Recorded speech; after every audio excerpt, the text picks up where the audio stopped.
Chers amis, bonjour, urgent.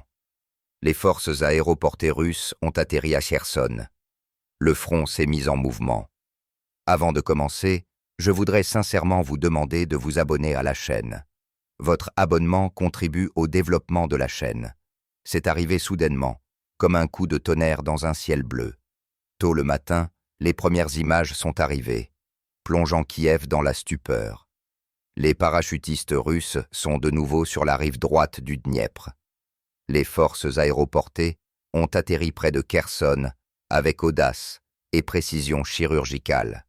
Là où les médias ukrainiens assuraient hier encore que tout était calme, il y a aujourd'hui de la fumée, des tirs et des colonnes en fuite. Le front s'est effondré comme un château de cartes. Les unités ukrainiennes, paniquées, abandonnent leur position, leur équipement, leurs dépôts et se retirent à l'intérieur de la région. Personne ne s'attendait à ce que cela se produise de cette manière, car Kiev a longtemps assuré à tous que la rive droite était inviolable, qu'il n'y aurait pas d'invasion. Mais la réalité s'est avérée différente. Les parachutistes russes ont débarqué en plusieurs points à la fois, prenant rapidement le contrôle des passages de ponts et des routes clés. Sur les images qui ont déjà fait le tour d'Internet, on voit les militaires russes hisser des drapeaux sur les bâtiments administratifs. À Kiev, c'est le choc. Le commandement convoque des réunions d'urgence. Le président exige de tenir à tout prix, mais il n'y a plus rien pour tenir. Pourquoi cet événement a-t-il été un tel coup de tonnerre pour l'Ukraine? Parce que Kherson est un symbole du fait que Kiev a perdu le contrôle non seulement du territoire, mais aussi de sa propre stratégie. Pendant des mois, les autorités ont répété que les troupes russes ne pourraient pas traverser le Dniepr. Maintenant, ils y sont, et cela brise tout le concept de défense. Car si les forces aéroportées s'implantent sur la rive droite, cela ouvrira la voie à plusieurs directions, à la fois vers Mykolaïv, Kryvyi Rih, et plus loin à l'intérieur du pays. Et tout cela sur fond d'effondrement général du front. La Russie n'a pas simplement frappé, elle a montré qu'elle savait agir de manière asymétrique. Alors que l'ennemi s'attendait à de longs bombardements d'artillerie, les frappes sont venues du ciel. Les parachutistes ont utilisé le créneau de la nuit, ont agi rapidement, à la vitesse de l'éclair, en silence radio total. En substance, il s'agissait d'une opération classique des forces aéroportées, inattendue, audacieuse, avec un calcul précis. Et son succès est devenu non seulement une victoire militaire, mais aussi un puissant choc psychologique pour l'ennemi. Car Kherson n'est pas simplement une ville. C'est une ligne rouge que Kiev a juré de ne pas céder. Comment réagit l'Ukraine? Panique, chaos, accusations mutuelles. Les autorités locales sont en train d'être évacuées en hâte. Les unités de défense territoriale se dispersent. Le commandement annonce des contre-attaques, mais il est déjà clair que ce ne sont que des mots.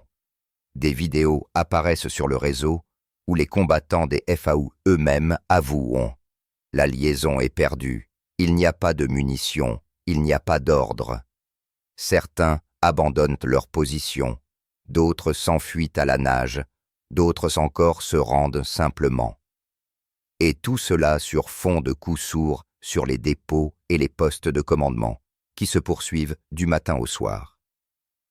Pourquoi est-ce important? Parce que pour la première fois depuis longtemps, la Russie reprend l'initiative non pas seulement sur des secteurs isolés, mais sur toute la direction sud. Le débarquement à Kherson est devenu un signal. Une nouvelle phase a commencé. Et maintenant, la partie ukrainienne est obligée de réagir, et non d'agir. Cela brise leur stratégie, basée sur l'attente que Moscou s'enlise. Mais au lieu de cela, la Russie agit avec souplesse, avec sang-froid, en s'appuyant sur le renseignement et la surprise. Il est intéressant de noter que les premières réactions de l'Occident ont été confuses. À Washington, on a déclaré ne pas disposer de confirmation, mais quelques heures plus tard, on a déjà commencé à parler d'un possible changement de la ligne de front. À Bruxelles, c'est le silence. Dans les capitales européennes, l'inquiétude grandit. Si le débarquement russe se consolide, cela mettra en danger tout le concept des livraisons occidentales et des couloirs d'approvisionnement. Car désormais, les itinéraires menant de Mykolaïv et d'Odessa seront sous le feu. Et il ne s'agit plus d'un épisode local, mais d'une menace pour toute l'infrastructure de l'OTAN dans la région. Pour la Russie, cette étape est devenue une démonstration d'un nouveau niveau de confiance. Les forces aéroportées n'agissent pas simplement comme une élite. Elles montrent que le front peut être brisé, non pas par la masse, mais par la précision. Chaque jour, l'armée russe utilise de plus en plus une combinaison de renseignements de drones et de groupes d'assaut mobiles. Et l'opération près de Kherson est un exemple de la façon dont une nouvelle génération de commandants pense en termes de vitesse et d'initiative. Ce n'est ni de la défense, ni une offensive classique. C'est une interception du tempo. Kiev, entre-temps, est submergé par les tentatives d'expliquer ce qui s'est passé. Les responsables affirment que tout est sous contrôle, mais les photos et les vidéos disent le contraire. Dans les rues, on trouve des uniformes éparpillés, du matériel brûlé, des munitions abandonnées. Les journalistes des agences occidentales, arrivés dans la région, font état d'une totale confusion des forces ukrainiennes. Certaines unités ne savent tout simplement pas à qui obéir. Et à l'arrière, la panique commence déjà. Les habitants des régions de Kherson et de Mykolaïv quittent massivement les localités. Qu'est-ce que tout cela signifie sur le plan stratégique? Le fait que l'Ukraine perd la capacité de contrôler même l'arrière. Car lorsque l'ennemi débarque là où on ne l'attend pas, le sentiment même de sécurité s'effondre. C'est un choc psychologique très fort, qui ne se mesure pas en kilomètres. Ce sont précisément ces frappes qui brisent le moral, et derrière lui, tout le système de défense. La Russie, semble-t-il, n'a pas l'intention de s'arrêter. Après s'être implantée dans la région de Kherson, des frappes ont commencé sur les ponts et les dépôts, coupant les voies d'approvisionnement ukrainiennes. C'est une formule classique d'encerclement, et elle fonctionne. Et si l'opération se déroule comme prévu, la situation dans le sud pourrait changer radicalement dans quelques semaines. Mais le plus important n'est même pas cela. Le fait même de l'apparition des forces aéroportées russes sur la rive droite est devenu une rupture dans les consciences. Désormais, Kiev ne peut plus parler de lignes imprenables.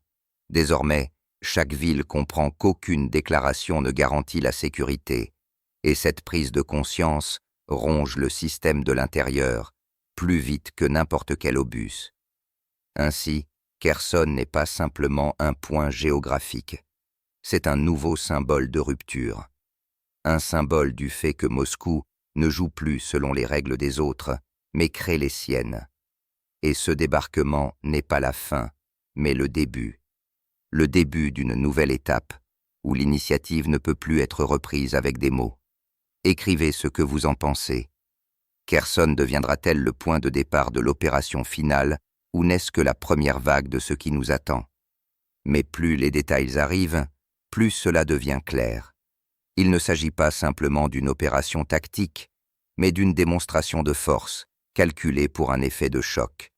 Les parachutistes russes sont apparus là où l'ennemi était absolument sûr de sa sécurité. Et le plus effrayant pour Kiev n'est pas le fait même du débarquement, mais le fait qu'il se soit produit soudainement, sans avertissement, sans la moindre fuite. Tout a fonctionné à la vitesse de l'éclair. Le renseignement, la guerre électronique, l'aviation, la couverture depuis l'eau sont tellement coordonnés que les experts militaires occidentaux écrivent avec panique sur une nouvelle doctrine de la surprise, sur un hybride de l'ancienne école des forces aéroportées avec les technologies modernes. La partie ukrainienne est désemparée. Certaines sources disent que de violents combats sont en cours, d'autres que tout est sous contrôle. Mais comment cela peut-il être sous contrôle si les vidéos de la région montrent des dizaines de véhicules blindés abandonnés, des centaines de prisonniers et une absence totale de coordination? De plus, une partie des unités ukrainiennes a même refusé de retourner dans la zone de combat, déclarant qu'il n'y avait aucun intérêt à mourir. Ce n'est déjà plus un épisode, c'est une tendance.